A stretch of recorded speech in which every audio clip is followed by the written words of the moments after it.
to remember when you're starting a new relationship or marriage.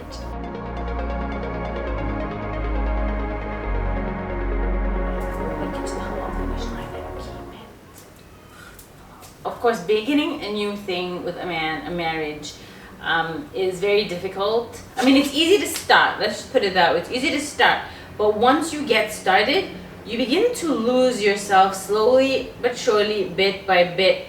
Their life consumes yours. And since we are the female, the feminine relationship, it honestly has a knock-on effect on us worse and more than anyone else. A guy will still keep his, fairly rigid routine of going to work, coming home, doing what he does, and then going to bed. So with us, however, our lives have to sort of cater to his life, form and change and mold around his life. Now, that's what happens in a partnership. It can't be avoided. And of course, there's levels to this and there's extents to this. And of course, each partner, depending on your demographic, depending on your culture, depending on your traditional beliefs and how much or how little a man puts in and a woman puts in, it can flex and mold and sort of, form its own shape. So that's why we have so many couples with different roles. Some have very strict gender roles, some are more fluid, more comfortable. Some are where the husband's rights and rules and regulations takes precedence and center stage on in the whole scene, and sort of envelopes the woman completely, and her life revolves utterly around him. And I always maintain that this is a very dangerous thing to do, because especially in the 21st century, in our day and age, if your world revolves around a man, it doesn't serve you as well as it did in our grandma's time. Number one, don't stop doing the thing that made you you.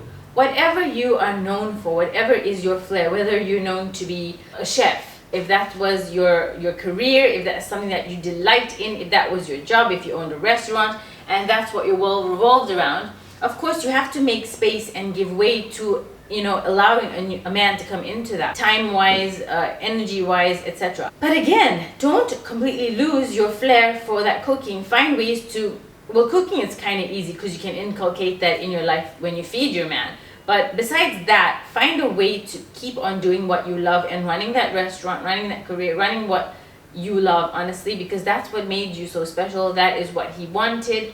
That is the you that he, set out to pursue. Number two is take care of yourself the way you did when, you met this person. Why? It's because if you went to the gym, if you were dressing up really well and taking care of yourself, getting your hair done, getting your nails done, getting your whatever done, you need to keep that up. And the reason is because what you have marketed now, you've got to deliver. If you've marketed a Victoria's Secret model, you can't then, after you've bagged the man, start to slump into a t-shirt and baggies, hair in a messy updo every single day around the house. Now, of course, there's flexibility once you have kids, but I'm not talking about that. I'm talking about when you just get married. Don't feel now, I've achieved the goal, and the goal was to get hitched and for this man to marry me. Now I can let loose, I can let free, let it all hang out, and I can become this woman who he, of course, didn't sign up for. Okay, that is deception. In a way, it's deception. And so we also find that we lose ourselves. We stop going to the gym, we stop eating healthy, we stop getting our hair done, we stop getting our face done, we stop dressing, in an attractive, beautiful, clean and neat way. We've already got him his hours. There's a difference between actually getting a guy to be attracted to you and to marry you, and then keeping that man happy. And all of the things that you did before you got married is exactly what you should be doing in a way to accommodate him, and that accommodates him after you get married, because that, of course, is what he signed up for and is what he fell in love with. Number three, do not make the man the center of your world. It doesn't work anymore because there's too many options and men get bored quickly. They have a shorter attention span. Everyone, to be honest, with social media. If you want to keep his attention, you have to understand that you have to keep yourself. Give yourself your full attention. That's the only way, really. And make yourself the main dish and keep yourself as the prize catch. The man should and should always be the side dish in your life. He shouldn't be the center focus and the main focus, because number one, it diminishes attraction on a biological chemical level. Number two, familiarity equals boredom. So of course this ties straight into mystery, which is a key component of what I teach. But also you have to understand that focusing on you helps others focus on you. It's weird how that plays off, but it really does. You don't focus on them. to get them to focus on you, to get them to focus on you. It's just one of those magical things. Number 4 is don't overshare. I know that you can get comfortable and then you're so happy that you finally found the one or the one for right now or whatever else you want to call it, depending on your specific setup. But the thing is, when you find this person, you're like, oh, now it's my time to be myself. Now it's my time to offload, and then bleh, you kind of regurgitate every single childhood memory from your past. You tell him all your secrets, you tell him everything about yourself. And like I mentioned in the previous point, familiarity equals to boredom. So you got to keep that in mind. Keep the air of mystery. You do not have to share every single grotesque detail with your husband. You do not have to tell him everything. In fact, I advise that you don't. You should not. And the reason is because the more he knows about you, the more he feels like the package has been unraveled, the present has been discovered. And if you think about receiving gifts, the mystery is in what is inside. And once you know what is inside, you either get disappointed or elated, and then it sort of fades away and wears off. You don't want to be that gift that wears off. In order to keep that allure, you have to keep the mystery. In order to keep the mystery, you've got to keep it to yourself, share it with your girlfriends, but don't let him know every single detail about your life. Number 5 is always remain 2 steps back in reciprocation. This is especially the case before you actually get married. So in the time when you're actually getting to know someone, you're screening them, you're vetting them, and then of course when you are getting to know them, and then of course you're engaged, however long that is, it depends from person to person. I am just here to provide the information. What you do is you always remain 2 steps back in the reciprocation. Now, of course, what does 2 steps back mean? What does a step is the equivalent of? What is that?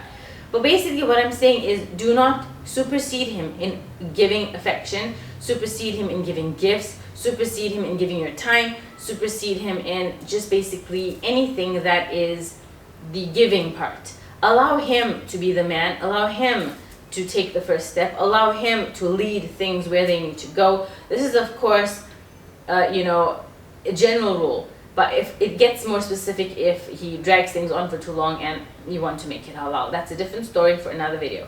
But here we're talking about do not rush ahead. Do not, try and race him to the finish line. That is not for you to dictate as a feminine woman who wants to be the prize catch and cherished by a man. You do not go and lead him. He's the leader. He will be the head of the household. Allow him to lead. Trust that he will lead. Give him the opportunity to rise to that role. Because if you don't, you will forever be missing out on him leading, and it will cause resentment between you two way early on. And that's not the way you want to start things. The other point is do not give him wifey benefits before you are wife. Before he actually has the nikah ceremony with you, you are not his wife. An engagement is not his wife. It's not a marriage. Dating is not a marriage. It's not his wife. You are someone he's dating, someone he's seeing, someone he's screening for all intents and purposes. So remember that. Do not then start thinking the moment you meet someone or get engaged that now you should start cooking for them to show them what an amazing cook you are and start cleaning. Oh, why would you clean for him? You shouldn't even be going to his house. I speak about this in my book. But do check out my book. The link to the book is in my website, qudsiamal.com. How to vet your man or how to background check your man. Please do check it out. Get a copy. It is awesome. To get things back on track, this is about him leading, about him being the man, and about you not rushing to be his wife. Okay, that will devalue you. It will also lower his allure to you, and that's not something that you want. Number 6, again, this ties into my book, shameless book plug, but do check it out. In there we have a lot of exercises for you to do in what your standards are and what your boundaries are. Now I maintain that when someone is in a relationship and the chemical cocktail takes over their senses and you're kind of in a drunken state, or like you're so overtaken by emotions and drunk in love, as I say, you don't often think clearly, which is why your relatives, your family, and those that love and care for you can see you change and can see these changes sometimes to be negative, and they tell you, you know what, you're allowing him to ride roughshod over you, or you're doing this wrong, or you're doing that wrong. It's honestly because we make so many excuses and justifications and rationalizations in our brain for this man that we forget ourselves in the process. So, to keep the cat on the rails, to keep you focused on yourself, to keep your mystery and allure and that enchantment going for the rest of your lives, hopefully, you have this exercise in my book. Link is below. You will fill out what your boundaries are, what your standards are, to keep referring back to them.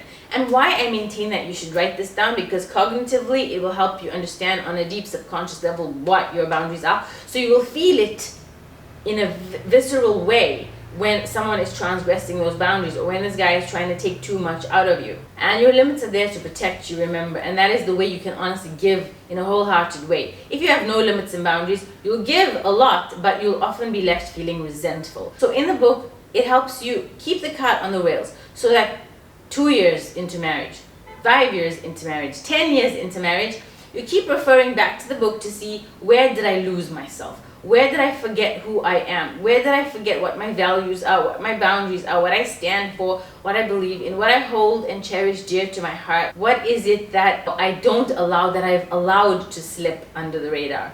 So this helps you keep things clean, keep it on track, and maintain your sense of stability, your personal sense of stability, so that you do not lose yourself in a marriage. And this, of course, is going to keep the attraction up. What else do you think would be beneficial to women about remembering when they're entering into a new relationship? So put in the comment section below what you feel. Excited to hear what you have to say. If you like this video, do smash the subscribe button. And yeah, leave some comments below so we can all benefit from each other's wisdom, because I do learn a lot from you guys. Love you, take care, and stay safe. Assalamu alaikum.